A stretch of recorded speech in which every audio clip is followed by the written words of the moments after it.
So we're here today to talk about wildfire safety and some of our proactive work to protect our customers and the community from these increased risks. The question we've been getting asked is why now? And we are seeing more extreme weather events. We've all experienced the significant impacts of these intense weather systems, wildfires and floods. And I know we worked closely with the community during the floods experienced here in 2021. We know that windstorms can cause debris to come into contact with live power lines, and this has been a source of wildfire ignition. So at a time when a single spark can cause really significant consequences, this is where our wildfire mitigation strategies come into play, and we're going to speak about those today with you. And that's where, at an absolutely last resort, we are looking at the potential of shutting down certain power lines as a preventative measure, and an absolutely final measure in the steps to mitigate these risks. I want to acknowledge that you've shared some of your concerns to date with us, as well as with the BC Utilities Commission. And so as a result of that, the BC Utilities Commission has directed us to suspend implementation of the policy right now as they review letters and concerns from the community. As part of that process, we filed the Public Safety Power Shutoff, I'll call PSPS, policy and protocol last week with the BC Utilities Commission. They've issued an initial deadline of June 2nd for public comment. So we are sharing that out there with the community, that's the deadline from the BCUC. And on June 9th, we'll be providing responses. And from there, it will be back with the BC Utilities Commission to review and determine next steps in their review. And so in the meantime, we're going to continue to engage and discuss the policy, and I'll talk a little bit more about our public engagement later in the presentation. I'm going to go back and forth a little bit. Yeah.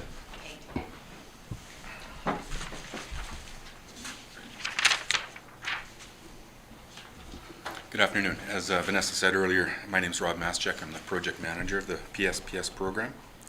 What we're here to talk about is the wildfire safety practices. We work year-round to protect our customers. When there's an increased risk of wildfire, we always take a number of steps to help reduce the potential risk. We currently have a number of mitigation measures as part of our wildfire safety practices. First and foremost is design and construction. When we build our system, we build it to withstand the environmental conditions that we find in our service areas. The second is annual inspections and maintenance. The lines are patrolled annually.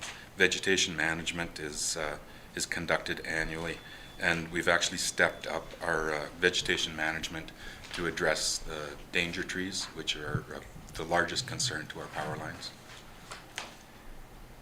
Wildfire preparedness training. Our field employees have received special training to ensure they can safely respond to wildfire threats, and wildfire risk monitoring. So we'll be using interactive tools to help assess the wildfire risks around our infrastructure and improve our decision making and response readiness.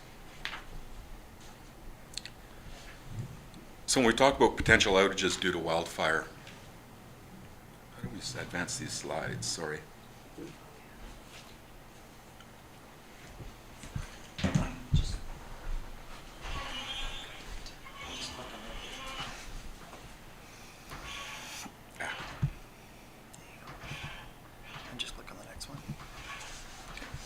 Thank you.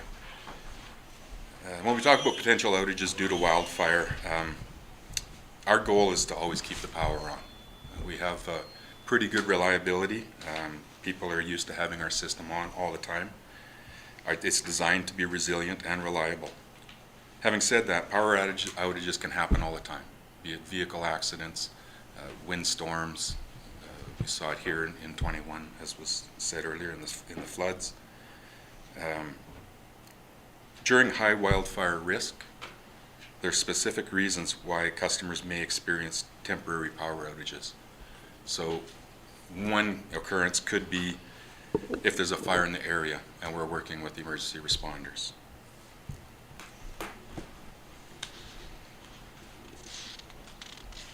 Another reason is we increase our power line safety settings. So during wildfire season, the reclosers are disabled, so we don't close in on faults a second time. And we have fast tripping, so it reduces the amount of time and the amount of energy released if there is a contact with the line. In addition, and our final step is the power shut-off policy that we're proposing. The level of incidents that we foresee this happening would be rare, and we would only turn off the power to help protect the safety of the community and the infrastructure, and we'll always work to limit the frequency and duration. We have a really good history on response in all areas of the company to outage conditions.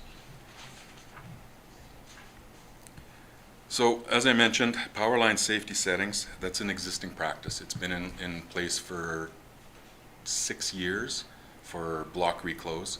So block reclose is, there's a device on the line that if it senses a fault, it turns the circuit off. It waits, and it tries to clear the fault by re-energizing. During winter or non-fire season, that's not an issue. It keeps the reliability up, and momentary contact on the line doesn't keep the line off. But during wildfire season, we want to make sure that we don't automatically reclose and create a possible ignition point. The next step to that is the fast tripping. So what it does is the relays in the breakers at the station, they work at about 1/5 of the response time.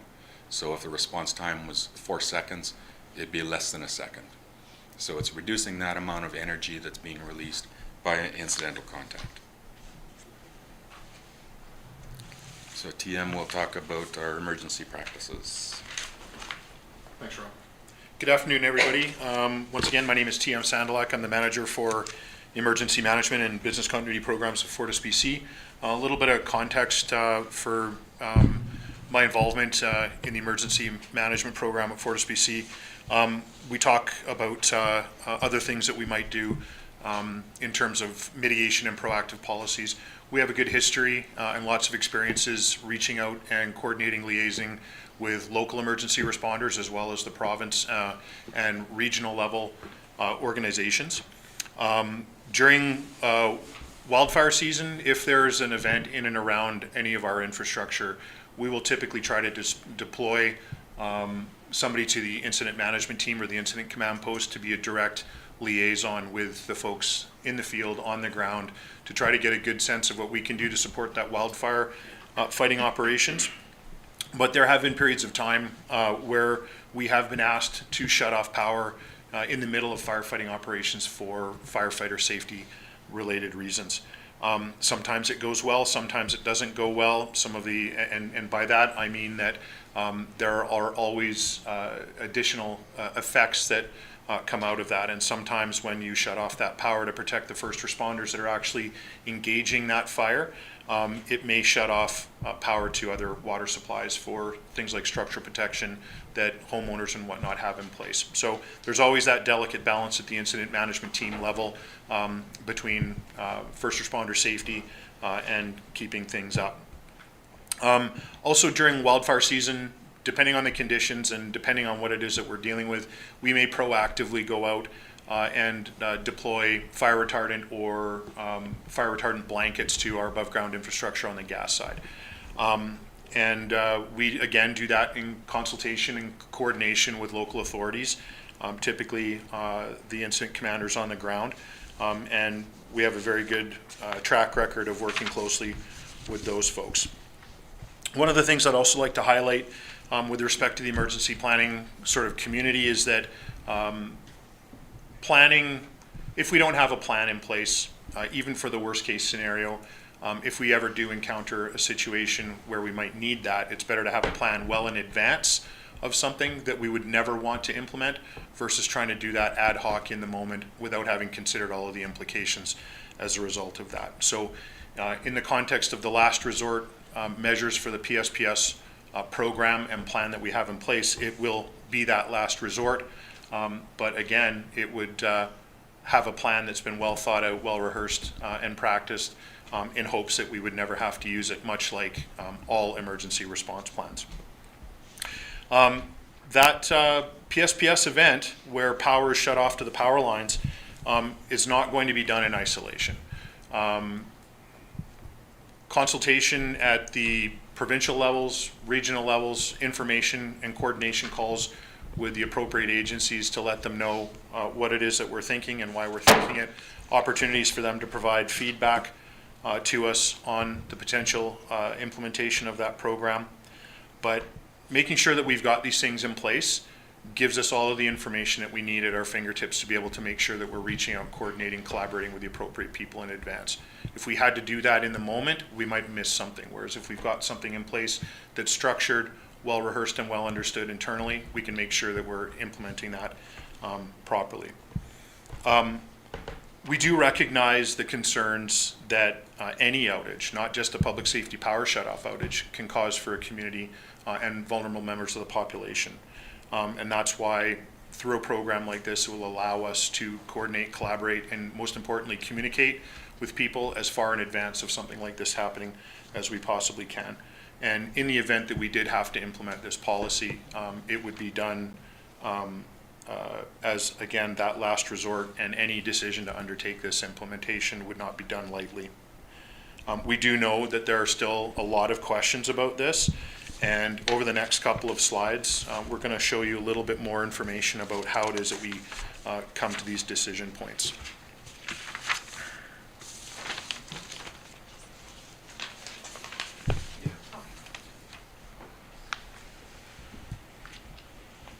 I'll let you catch up your slides there.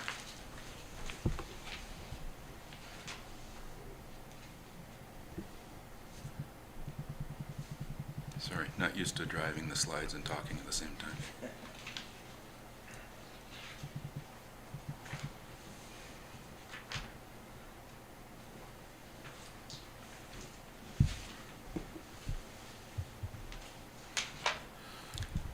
Okay, so when we're talking about extreme weather resulting in a PSPS event, we're talking about humidity, high temperature, winds, and dry vegetation.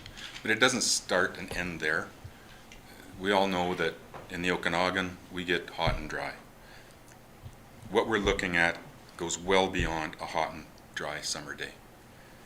We anticipate that it would be used rarely, and we came up with criteria that we just recently had validated by our third-party consultant that would result in 1 in 10-year incident, and that incident occurred actually halfway up to Allison Lake on 5A. There was a wind event August of 2021 that blew through there. That was the only event that would have met both of the criteria for wind and fire weather index.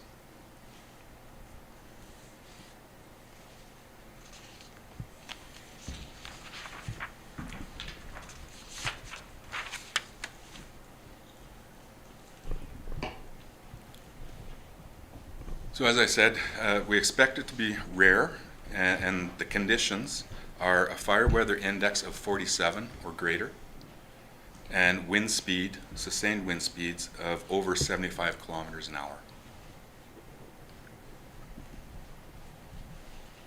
So those won't be the deciding factor. That will be the deciding factor to consider moving into implementation. We'll also be taking into consideration other factors. We'll be talking to the local government. We'll be talking to public safety partners, critical infrastructure providers, and looking at the vulnerable customers as well. That's why it's important to work together well in advance of an emergency, so we can understand your community's critical infrastructure and build that into our planning scenarios. So when we identify the circuits that are going to be affected by a potential PSPS event, we need to reach out to the communities and find out what you are considering to be critical infrastructure.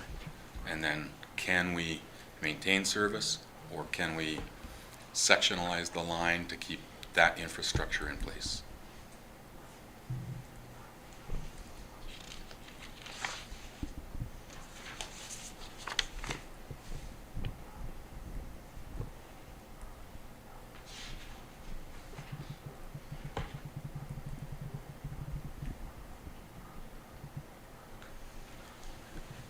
PSPS policies are becoming more commonplace. I'm sure you've all seen on TV what happens in California. That started years ago. Very unfortunate events where large communities are impacted by wildfire and found to be caused by electrical systems. It's progressing north, right across the border in Washington, Avista. They have a PSPS policy. There's several other utilities in Washington State and Alberta, AltaLink, and our sister company, they've implemented a PSPS policy as well in Alberta. It's also important to note that according to BC Wildfire Service, 5 of the last years have had record-setting years for the most hectares burned, demonstrating the trend that wildfires are a risk and a concern that FortisBC residents must be aware of and prepare for. We have looked at with our criteria, what Climate Canada says about climate change and what's happening. And I have noted that the fire weather index, to get to that level, they're expecting an additional 21 days a year by the year 2030 that will be in that zone of extreme fire danger.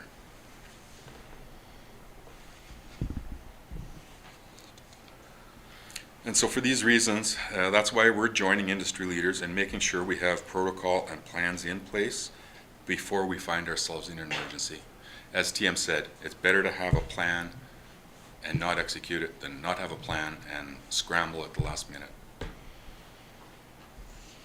This will make sure that we have informed decisions, work quickly and safely, and provide you with as much notice as possible.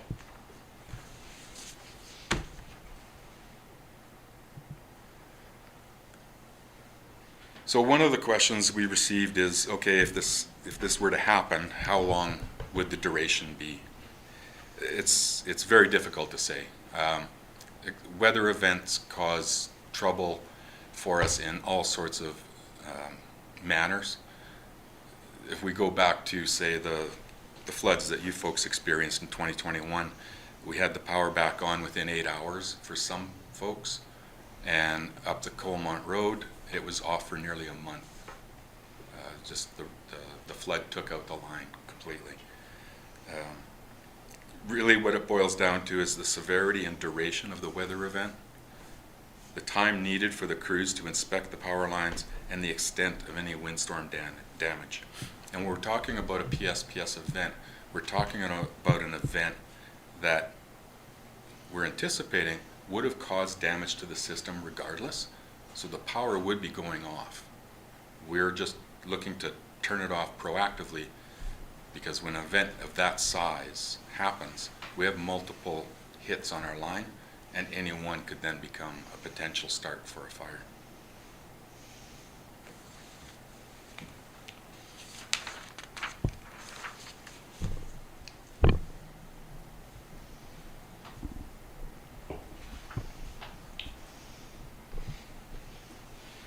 Communities where a PSPS event could occur. So for 2025, we've identified 10 feeders. Those 10 distribution feeders feed these communities. So Midway, Greenwood, Beaverdale, Christian Valley, Westridge, Rock Creek, Bridesville, Mount Baldy. In the RDUS, Princeton, Hedley, Tulameen, Coalmont, and Apex. And when we say Princeton, there's 2 feeders. The one going up Highway 5A and Princeton Summerland Road, and the one going to Missoula. Did I say Missoula already? Yeah. Those lines are very long in high tree area. I drove 5A today, and yeah, there's a lot of brushing that would have to happen to make that line safe. The actual town of Princeton and Weyerhaeuser are off a different feeder. So everything up to the high school and the rec center, and as far out as, I believe, the hospital, that will all stay on. And that sort of aligns with the risk value that there's not wildland forest in the town center. So if something were to happen in the town center, it can be responded to quite quickly and not spread like a grassland or a woodland fire.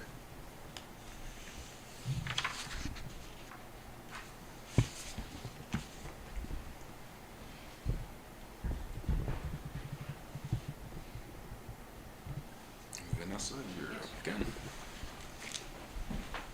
So this map shows the specific distribution lines that Rob was mentioning and others that are under consideration.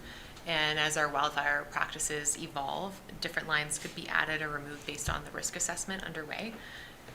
We are working on getting a map onto our website that will have a more granular level of detail at the community level, so we can share for folks to see exactly what we're talking about for the current season this year.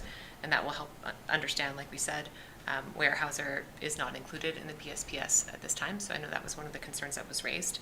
And the decision to de-energize will be considered carefully and separately for each line, based on the thresholds that Rob mentioned, and then together with other considerations, including community input and feedback, such as critical infrastructure. So although it's very weather dependent, this means a PSPS may only affect selected pockets of customers at a time based on the risk, so not all areas are likely to be subjected to a PSPS event at the same time. Now we're going to just walk through what the phases of a PSPS event are.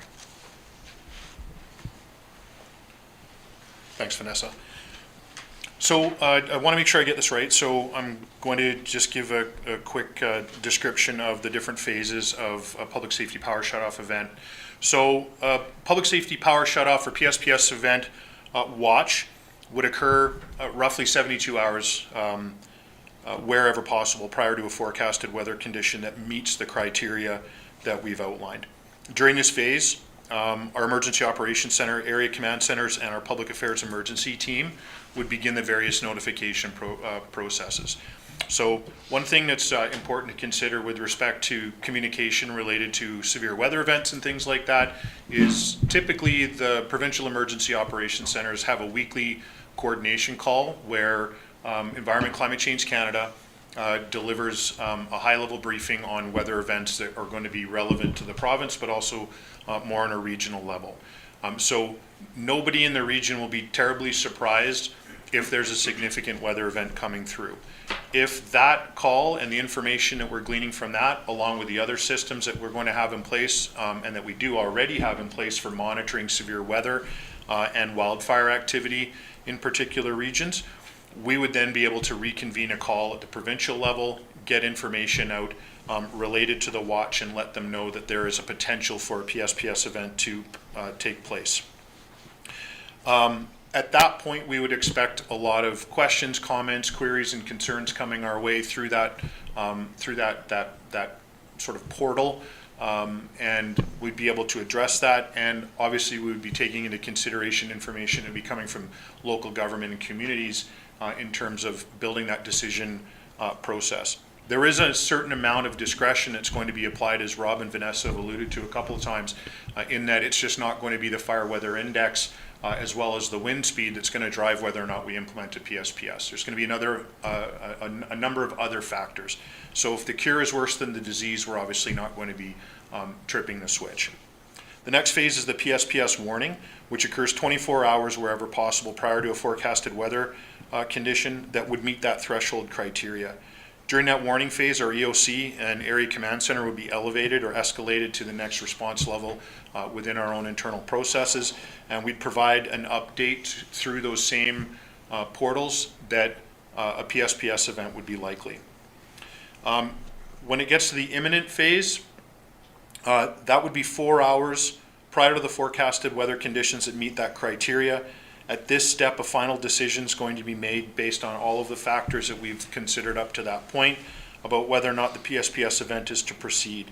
So there's a number of different checks and balances that we have internally within our existing emergency program and protocols, not dissimilar to what you would experience here in the city around making significant decisions related to emergency response. At this point, we would escalate to our highest level of readiness, which is our level 3, and we would provide an update again to all of those partners that a PSPS event is imminent. After a PSPS event is initiated, power will be shut off in identified areas where possible at least 2 hours prior to the forecasted weather event.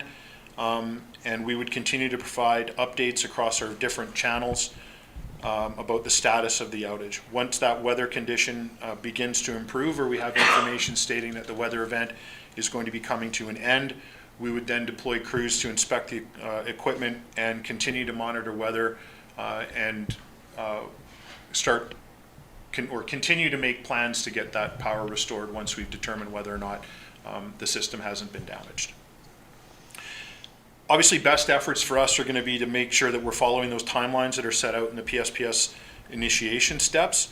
But we also understand that weather conditions can be unpredictable and timelines can change. Suffice to say, we're going to do our very best to make sure that we're communicating early, often, and making sure that people have as much information as they possibly can in order to prepare. Some of the notification and communication efforts that we'll undertake include, but aren't limited to, providing initial notifications through email and phone to directly affected customers, communities, and subscribers to our PSPS notification emails, as well as maintaining service alerts on our website, which is essentially the best route for ground truth in terms of what is actually going on with our system, and then updates to our outage map, which is linked to that those service alerts. So one of the other things that I wanted to mention specifically about the emergency program that we have at FortisBC is we undertake several emergency exercises across our entire service territory, both gas and electric, throughout the year.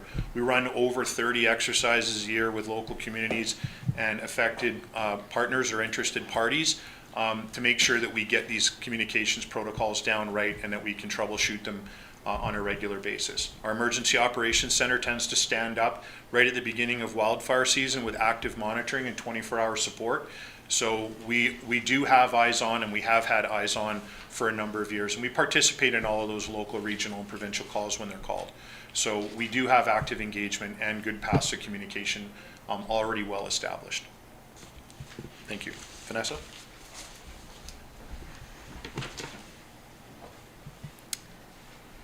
So as mentioned, when making the decision to initiate a PSPS event, it's built into our proposed policy that we'd consider additional factors as applicable, including alternative mitigation strategies and input that we receive from public safety partners, local and provincial governments, Indigenous communities, and critical infrastructure providers where available.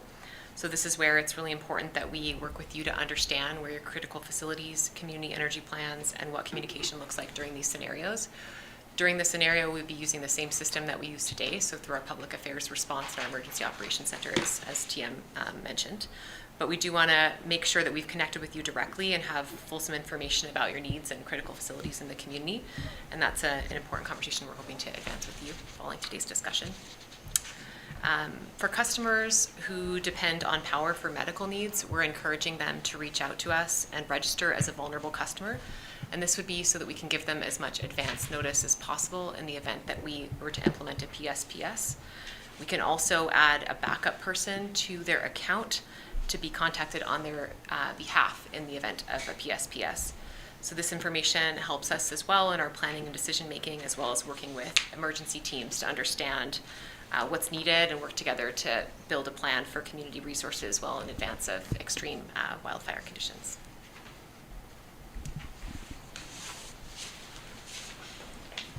So lastly, from my end anyway, on the emergency preparedness side of it, it's a topic that's near and dear to my heart. We just want to reiterate that outages can happen for a number of different reasons, whether it's caused through weather events or traffic accidents or existing wildfires or some sort of an impact like landslides or what have you. There's a number of different things that can cause an outage. And so one of the things that we like to do, and we've been doing for years at FortisBC, is encouraging people to utilize the resources that are available through your own community emergency planning information, but also at the provincial and federal levels as well, which are all typically aligned, but have interesting information that's nuanced to the hazards and threats that are unique to each community. We just want to make sure that people are prepared for outages regardless of the mechanism of them. So based on all of those different considerations, making sure that people have that minimum of 72 hours availability of resources to sustain whatever it is that they need is no different for this type of scenario than it is for any other scenario that might be encountered by members of the general public. Something that's also been commented on a couple of times during this presentation is that we live and work in the communities that we serve as well. And so this messaging is consistent for our own employees, and we provide those different resources internally as well as point people to those resources outside. The number one key to all of this is planning. And as with anything related to emergency management, our priorities are based on communications and working through these issues and incidents ahead of time so that when something actually happens, we've got good passive communication, and there's a certain amount of reliability in terms of what we're expecting from one another. We were boots on the ground with this community back in 2021 when the floods hit and the wildfires before that. I've been in this role for 10 years. And we've experienced many hardships with other communities in the region. And, you know, again, we try to put ourselves right there because our employees are members of those communities. And we feel very strongly that this last resort would be at that point in the best interest of the public, but again, not taken lightly. We do want to continue to build on that history of collaboration, not only with this community, but also others in the areas that we serve. And I'm here to tell you that as an emergency manager, happy to work with the community to help in terms of planning and understanding some of the follow-on effects or implications of interruptions in not only electric infrastructure, but also our gas side as well. So whatever we can do to help with your community planning in that, Ed has my information. Absolutely happy to work with everybody to do that. The long and the short of it is, encourage all of you, but also all the members of your community to really work on that individual levels of resilience and try to have that 72-hour minimum to take care of yourselves. Okay. So last slide here. So we are focused on continuing to engage with our customers and the community in the weeks ahead. We are going to be hosting public information sessions starting in a couple of weeks, and in Princeton that is on June 18th at Princeton Senior Center. We're also talking one-on-one to our customers, so we're following up with folks that call us directly with questions. We'll be sharing information on our website, our social media channels, and getting the word out, as well as advertising the open houses. And we've created a dedicated email address that's on here specifically for emergency management teams and community leaders like yourself to get in touch and for us to discuss and coordinate on emergency planning and community-specific plans. So that's the end of our presentation, and thanks for your time. I know we went over the time, so appreciate it, and we're happy to take questions. Questions? Yes. Sure, lots of questions. All right. And then I'll probably have more after everybody else has questions. Sure. So I am the wife of Aligned. I'm very proud to say that. And I know that a lot of this stuff has already been in place. But my question would be, like the recloser on one time that there's contact on the line. I understand that. It's important. It's a safety factor. But what's initiating this plan? Why does this come off as something different, and why does this? Because obviously there was a fear factor with the delivery of the announcement. The assurances you're giving us today kind of allays it a bit, like that the downtown core would remain on, which is where most of our critical infrastructure is. Mm-hmm. But what's the catalyst to creating a PSP as planned? Is it just being proactive, or is it something that you're being mandated to do? It is, I'll maybe start and just say it is in response to more increased and extreme weather events that we're seeing, and I think that's why we're seeing this becoming more commonplace across North America as well. And so it is kind of that last resort step as part of our overall wildfire management program that we have, that you touched on some of the other examples today. So I don't know if you have anything else to add to that. Yeah. It is becoming to the forefront because of the increase in weather events. Beaverdale, when we had that big wind go through there, multiple sections, and it wasn't just a complete wipeout, it was a spot here, a spot there, a spot there. That exposes our system to multiple points of entry from trees basically, and contact with the line that could spark a fire. We have seen the fire weather index slowly getting worse every year. This year, we rushed to get this program going this year because the snowpack in some areas is 60% of what it should be. They're expecting drought this year and forecasting a bad fire weather year.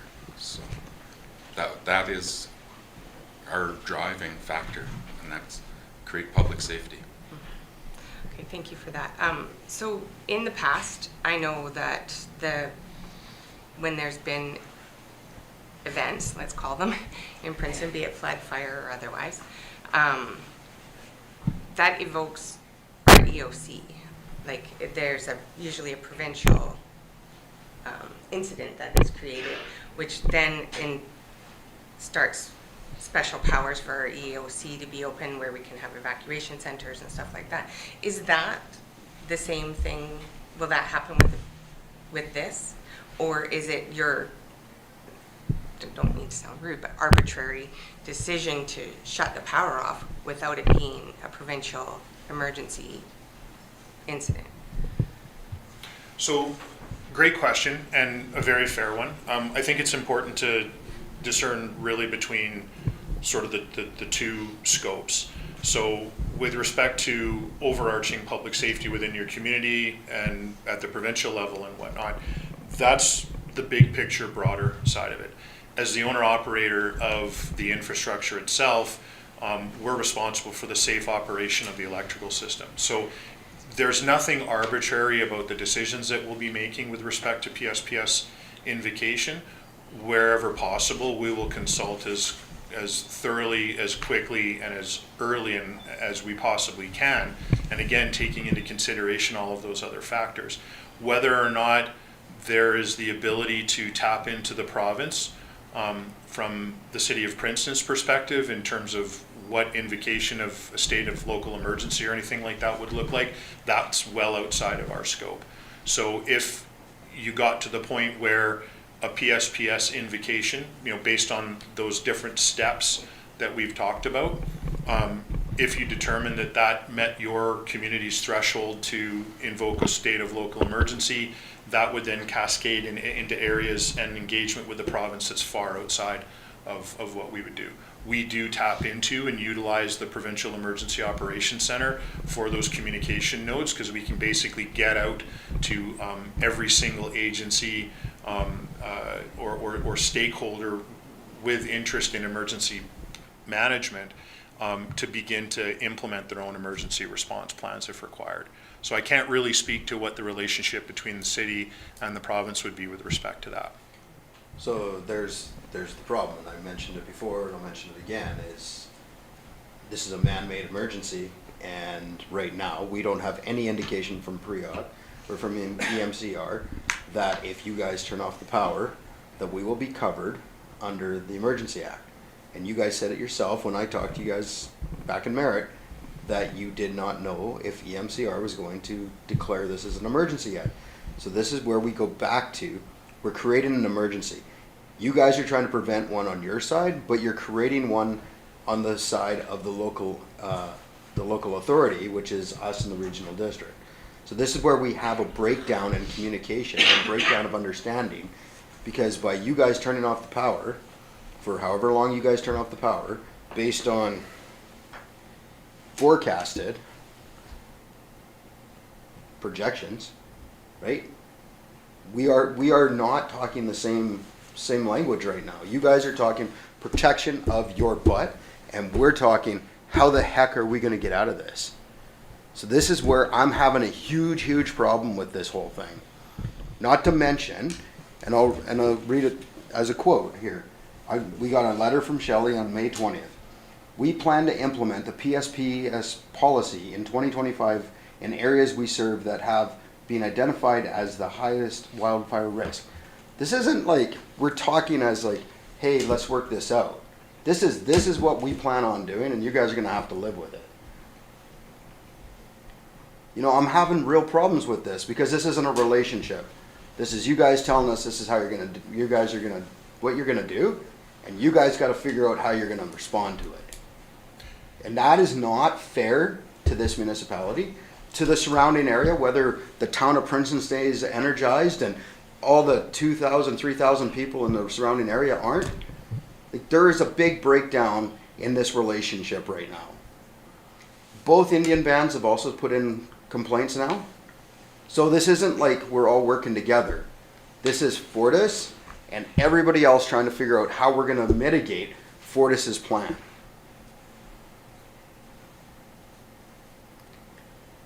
You guys see where I'm coming from here?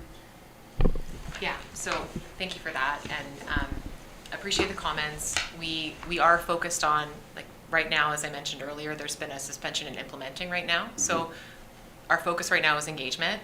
We understand that there are concerns and we need to work through it. It sounds like some of those we haven't addressed yet in terms of provincial involvement and what happens there. So some of those we may need to take away and work through with you, but we are interested to do that. So that's what I wanted to share with you today. We have reached out to the nations as well. We will be engaging with them on the policy in the same way, and we're wanting to take that time over the next couple of months to do that. Appreciate that, you know, we're here now, and it sounds like it would have been better if we were here sooner and having these conversations, but we do want to work with you and understand what the concerns are and see what we can do to resolve them. So we're committed to doing that. I understand we haven't met your expectations of that yet, but we'd like to work with you. And we have till June 2nd to get our comments in. That's So- a BC Utilities Commission, Yeah. but that's their formal process, but no. But this is the first time, we only got this after, what was it, May? This- When it was on filed. Tuesday, right? Yeah. When you guys filed it. So we've had, what, a week and a half to digest this, try to understand it. Mm-hmm. And this is the first time we're meeting as the local government here Yeah. with you guys. And the tune hasn't changed since we met at the regional district. It's still not, hey, this is what we're doing. And we're just told, like, you guys gotta figure out your relationship with Preoc. That's, I wish you understood how frustrated I am right now. And yeah, okay, Princeton itself, maybe we're gonna keep the hospital lights on and maybe we're gonna keep the grocery store lights on. But there's a lot of people that live in the surrounding area and they might be outside our jurisdictional boundaries, but they're still part of Princeton. And that includes Headley. Those are our, you know, neighbors as well, and we worry about them. And we worry about the people in Tulameen and Missoula Lake and everywhere else where they get cut off. Like, we don't just lose power, we now lose communications. There is a lot of things at play here. And I really wish, and I understand where you're coming from, I really do. I understand as your corporation, you guys have a responsibility to protect your assets and protect your butts. But at the same time, and you really do, you have to protect yourselves. But we have a responsibility to the taxpayers in this area. And we should have been talking about this long before it became public. And you guys should have been sitting with Ed. And you should have said, hey Ed, how are we gonna work this out? Because this is gonna impact your entire service area.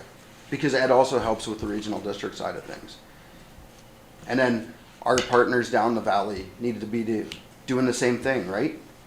But instead, we're here today. And it's not getting any better because you guys still aren't, we're not talking, you're talking at us, right? You say you want to hear us, well, hear us. Great, but we haven't had any input into this.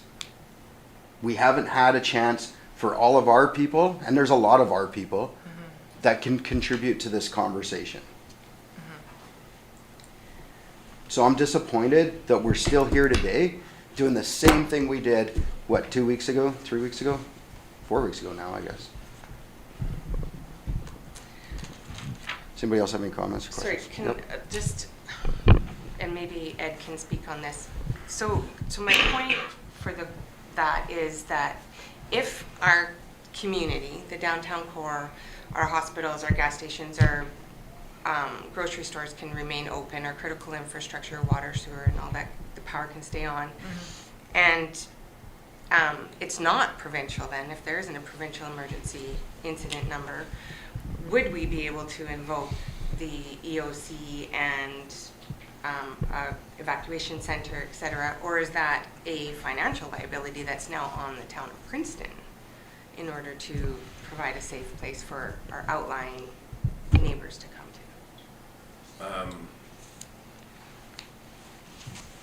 There are several parts to that answer.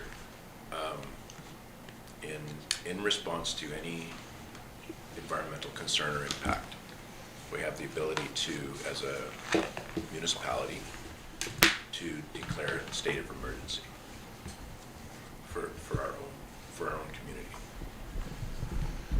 In the event, simply as a wind event that happens that would throw trees, and in this case on power lines, there are many examples of long-term outages created by that event where it is unsafe or unwise to re-energize local populations of individuals. Local states of emergency for local government can be set on those areas for that purpose, to assist with the management of the human impact. So ESS and that the management of the infrastructure for the power company is theirs alone. That's not something we'll be involved with. The impacts of the power outage on our facilities and our infrastructure is our responsibility. So how we implement our response would have to be lockstep in the re-energized process of that power system. So we may not be directly impacted because we have a separate line to service to the town, but there are a great number of people who are in our outlying areas that would be directly impacted, that we would be relied to on us to provide services to. The problem here is, that's when it happens naturally. When we preemptively it, EMCR has not said it's gonna be covered yet. That's the difference. There's a maybe it'll happen conversation, and then there's the result of it happening. And as the mayor's pointed out, there's a fine line between those two circumstances. And if it's once in 10 years, then maybe that's a good example of, we don't have to dwell on that, but as climate change happens, this will be reoccurring more often, or potentially more often. And I imagine, I won't speak for Fortis, but they're well aware of it. And we will just have to work very closely with Fortis to prepare our residents for the potential impacts of this. I would rather, as was pointed out, I would very rather have a power outage and a wind event that knocked trees into power lines that didn't create a secondary incident concerning a wildfire event. There are linkages we can, through this discussion, thank you, linkages with my program, with the Fortis program, to step up activation of maybe the fire department on the implementation of this PSPS program, and other emergency services within our community. But I think we'll need to develop that in moving forward. With the climate change and stuff, I keep on thinking that, it's getting hotter and drier. Like, is there a maximum that you'd shut down for, or is it just until the weather changes, or as we go on, it's just like, is there going to be 5 stops a summer, and people are losing their freezers and their, that kind of thing, or? It's difficult to say. I mean, we've looked at it, and given the criteria we've set right now, we've had that vetted through. We've said that this is going to be very rare at this point in time. Who knows what the future holds? One part of this program is to start looking at our resilience as well. Do we employ more technology on our lines? We're looking at installing weather stations. We're looking at installing devices on our lines that detect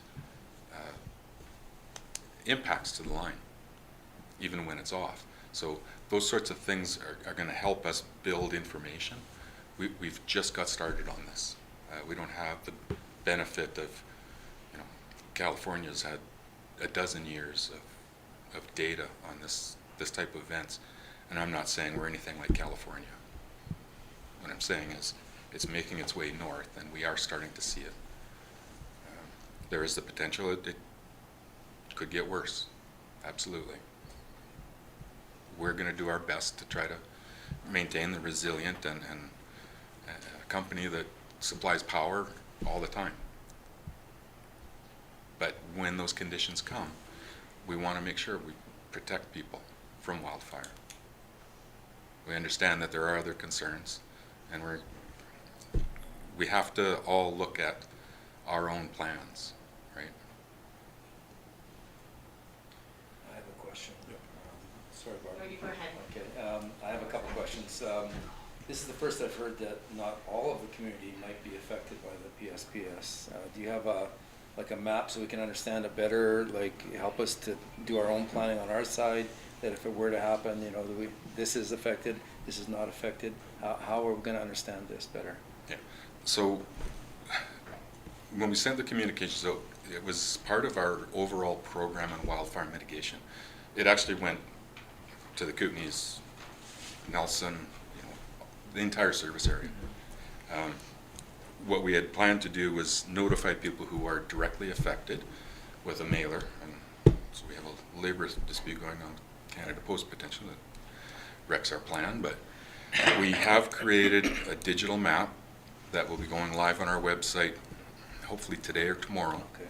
That you can actually zoom in and go to the street level and say, okay, this house or business, whatever Yeah. is in, and this one's out. That'd be helpful, yeah.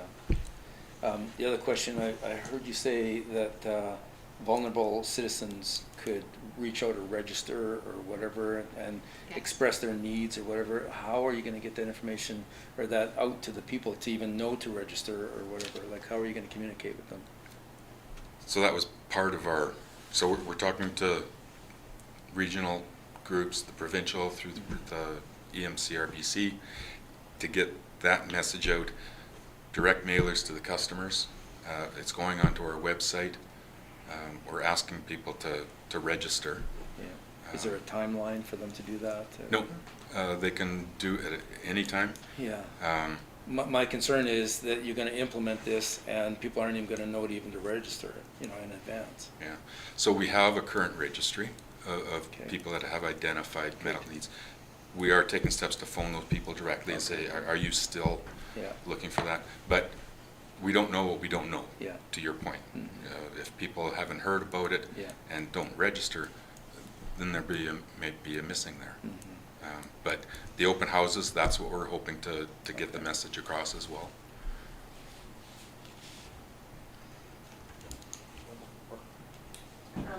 You spoke on an incident at Allison Lake in 2021 that would have been a comparable event that would have caused a PSPS to be invoked. So did that event cause an outage or a fire? Like, did the lines get damaged? There were outages, but no fires. Okay. So was it, what time of year was that? Sorry. August 15th, Okay. 2021. Okay. So trees came down on the line, just caused outages, and then once you're able to send crews out to make sure the lines are clear and it's safe to re-energize, the power's back on. So is that the intent of this PSPS, is to, once you can confirm that it's safe to re-energize, you're gonna get the power back on as soon as possible, not hold out the 72 hours? So the intent of the program is, to TM's point earlier, planning. So we've already planned out every circuit, how long the response would take, how many crews are required.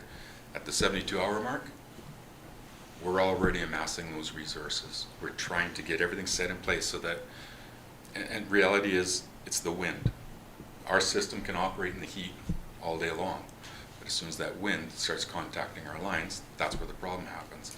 So as soon as we see that wind fall off, and it looks like it's going to stay low, we can re-energize. At that point, we've got all the resources in place, and we're mobilizing and drawing in resources from further. So Warfield, how long Columbus. is a wind? Like how long is sustained wind? Yeah, you live here, so you probably know better than I do. The winds I've seen where I'm in Kelowna happen quite briefly, a couple, 3 hours max. So is that what the window is? Is like, so today it started around noon and it's been blowing ever since. So is that a sustained wind? Like Yep. if it catches, so like every afternoon here, the wind starts at 3 o'clock, 3:30, Yep. and it goes till 7 o'clock at night. Is that a sustained wind? But not at 75 kilometers an hour. It can get gushing, so. Yeah, we're not looking at gusting, we're looking at, we realize that when it's a sustained wind of that level, it's a big event. And we're looking at probabilities, right? We're looking at a line that's 240 kilometers long, that if that wind is sustained, then we have multiple strikes on the line. And if it happens way out at the end, that piece of the circuit trips off, there's a contact. Then it hits a closer in part. There's multiple opportunities for an ignition point, and that's what we're trying to stop. So you need to define those for people. Define which, sorry. Your definitions, like sustained, Yeah, right? Is it sustained for an hour? Is it sustained for 3 hours? Sustained for the, 8-hour period? Like, you need to explain that to people. yeah, so, Because Karameas every night, it's about 70 kilometers an hour wind. So, yeah, and the fire index, at how long do we stay in, like, and you said, like, it's gonna be up to 21 days by 2030. Well, that's only 5 years away, so we could be looking at 21 days in the future. but it's the coincidence of those two.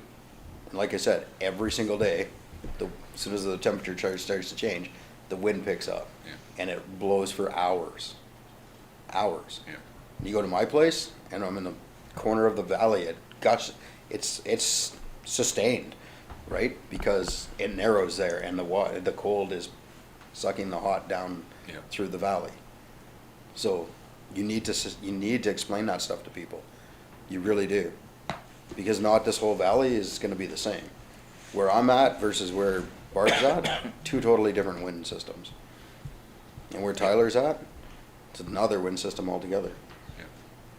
So you gotta explain that stuff, because you can get 8 different weather patterns just within 10 minutes of Princeton. Yeah, so the modeling we're using is numerical weather modeling, which, it's a bit conservative. So these convection currents that you're talking about will be drawing on weather experts, meteorologists, to assist us with determining what that looks like. But we're looking at the sustained wind in a numerical weather model.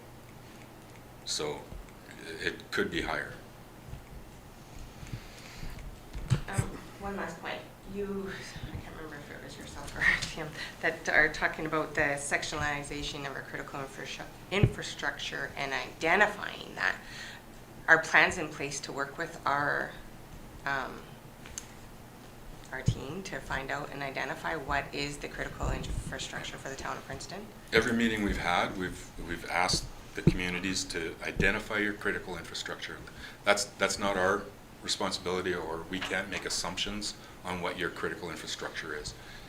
If you can identify that, send it to that email, PSPS info, and we're building a database of all the infrastructure and what circuits they're on and what can be done to maintain power. The difficult part is in the more rural areas, the lines are radial. There's not a lot of opportunity to connect and feed from another direction. That again, once we have critical infrastructure identified, maybe that's an opportunity for our capital plan to provide a backup source. And then lastly, just to comment that a few times I've heard, very rare, absolute last resort, that this is going to happen.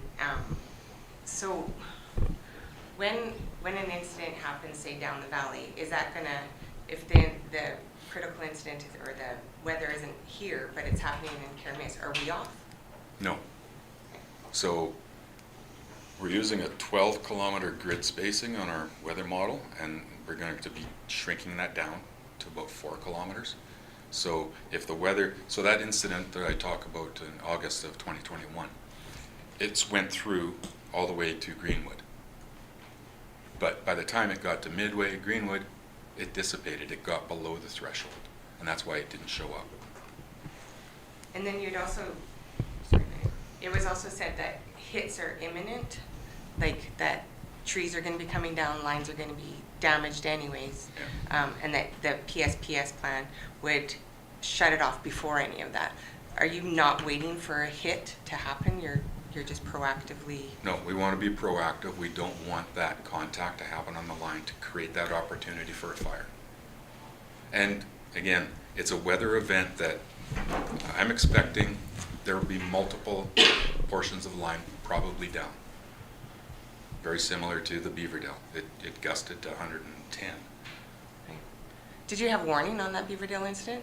We had Environment Canada warning, and we actually started mobilizing crews at 1 o'clock in the afternoon, shutting down jobs and getting them ready. But so we're trying to get more warning. So this program, we're looking at 3 days out and collecting those resources to be prepared. Did you shut down the power before? No. Beaverdale? No, we didn't.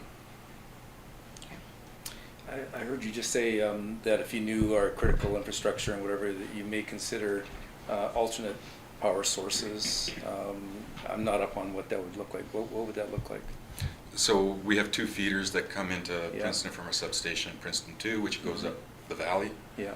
and Princeton 5, which feeds Weyerhaeuser, and Princeton, I think it's 1, that feeds the downtown. Yeah. If we can take 1 and connect it to 2 and Okay. provide feed. Yeah, I didn't know if you were talking about like generators or portable units or something like that. You're talking about just diverting power. Circuit around. connections, Yeah, okay, yeah. gotcha, yeah.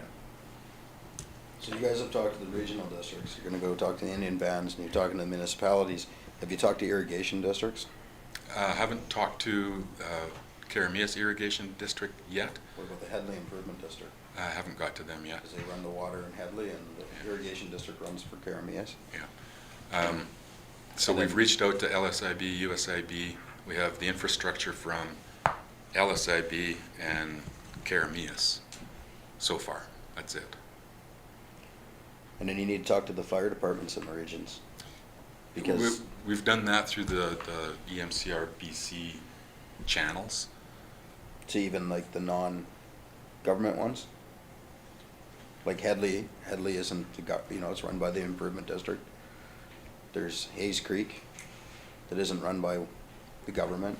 Ayers isn't run by the government, right? These are fire departments that depend on certain capacities, and they're not covered under the regional district in the municipality. No, but they would be part of the emergency management programs, wouldn't they? I don't know, they operate differently. No? So there you go. So that's good information. So that's why, like, it's why Yeah. I'm like, you guys needed to talk to us about like this 6 months ago when you started figuring it out. You needed to come talk to all of us, right? Because you guys don't know all this stuff. And that's why we have Ed on staff, right? Yep. Ed helps us do what you do, so that we don't get into these positions. Anything else from council? I'm just curious, does anyone know, like, I'm thinking about our neighbors, does Headley have like backup generation on their water systems and stuff like that, or sewer systems? Like, what are they gonna do? What plans would they have to keep themselves sustainable? That's a really good question. And that's where my question would be, then if they become vulnerable, are we able to open an evacuation center for them? Like, and that it, Well- the funding, that's your forte. I trust you with that. Well, it's hard because the improvement districts and irrigation districts aren't allowed to apply for grants anymore, so I don't know how they would get the funding to do it, so. So one thing I just wanted to clarify for the counselor was the 72-hour piece. We're not saying that the power is necessarily going to be off for 72 hours. What we're doing is we're mirroring the community level and individual level preparedness recommendations that come from Public Safety Canada, Emergency Management, Climate Readiness BC, down through every regional and municipal emergency program, which encourages people to be prepared regardless of what the problem is going to be or may be for 72 hours. So we're trying to mirror that messaging to keep it consistent within the context of programs that are already out there. I appreciate that because I know it's perception that the power, we're just shutting it off and it's gonna be off. So it's good to know that it's just about being prepared for all events that could potentially happen anyways, but yeah, that you're not just gonna keep our power off for 72 hours. And I think that was the biggest thing, is that the delivery of the original message was a little misstepped, and that information wasn't there. And when people don't have all the correct information from the direct source, they tend to fill in the blanks and sometimes not with correct information. So. Sure, and I think something that's important to recognize too is we're a power company. Our reason to be is to keep electricity on for our customers. And so, doing that responsibly means sometimes making difficult choices when it comes to making sure that the operation of the system is safe. So, again, another tool in the toolbox. This is not something that any of us want to wake up in the morning and say, yeah, we want to shut the power off today. That is not in our vernacular. If you were to listen to the conversations that we have internally, it's about how do we keep our system safe and reliable. And that has direct implications on everything else that goes on out there. Interconnectivities between critical infrastructures is a fascinating topic that there's not really anybody else in the world that nobody's really quite figured it out yet in the emergency planning community, but it's an ongoing conversation because, as the mayor highlighted, there's interdependencies layered throughout every geographical area, every institution, every agency out there. There's layers, there's connections and whatnot, and nobody knows everything. And so that's why we're saying we recognize that collaboration component. We need to do more of that. We're continuing to do more of that. This is part of that deliberate effort for us to do that and receive your direct feedback. As sometimes as prickly as it can be, it's necessary for us to feel that. So there is an interest in this, and we do want to make sure that, again, we're still delivering that safe, reliable, key word is safe, energy. And, one of the challenges is, and I'm sure Ed can appreciate this as well, is we've got two things. Rob's pointed out to fire weather. So not necessarily the fire weather index, but this conglomerate of different conditions that could contribute to whether a wildfire is going to start or not. We have an option here, again, that last resort, when there's a weather system coming through that is in all likelihood and probability going to take out trees that are going to impact the system, the power is probably going to go out in that area anyway as a result of that weather system. The difference is you have a power outage or you have a power outage with fire. And that in the most simplistic terms, there's no perfect answer to that, but being somebody that's lived rurally on a mountain where it gets very, very dry very quickly and there's one feeder in and one feeder out, my anxiety's been up for 20 years about whether or not the trees in and around that could have the potential to cause a fire start, especially with one road in and one road out. That's how I've raised my family, with that as an overlying concern. And so, again, this isn't something that we're taking lightly, which is why the implementation of this is not something that we're going to do arbitrarily and capriciously. Sorry, one. Yeah, You beat me. You spoke collaborative. I really do hope that that continues, that collaboration still continues with on the boots on the ground in town too, with our EOC, so that that continues. Like, it's just, I think that's important. It's not just a decision made at a high level without the knowledge of the area and the teams that are there. And I think that's probably the biggest part, is the perception that that collaboration didn't happen. And that collaboration is so critical, not only from a planning perspective, but we touched on it's built into our policy that we're going to consult before we would trigger a PSPS event as well. So not only from a planning perspective and understanding the system and the emergency response plans that you have, but also what's happening when we're approaching those conditions. So we want to be in constant contact with you on what's happening on the ground. So, I think we're connected to be able to have those follow-up conversations, and appreciate that's needed, and that's work that we want to do going forward with you. So just for clarification, this PSPS policy really is just focused on summertime only to do with fires. Like, you wouldn't consider implementing a PSPS in the middle of winter during a wind event for a blizzard or whatever, would you? It's the combination of the fire index and Yeah, the sustained okay. wind. So it's speed. just summertime only we're worried about. Okay. Okay, Thank you. thank you for your time. Thank you. So I'll leave you guys to communicate and bring together the whole area team and have a chat. Sound good? Sound good, good. Okay, with that, motion to adjourn. Thank you, Councilor Willis, second, Councilor Gould, all in favor? Carried, thank you. With that, we say thanks for viewing and have a good day.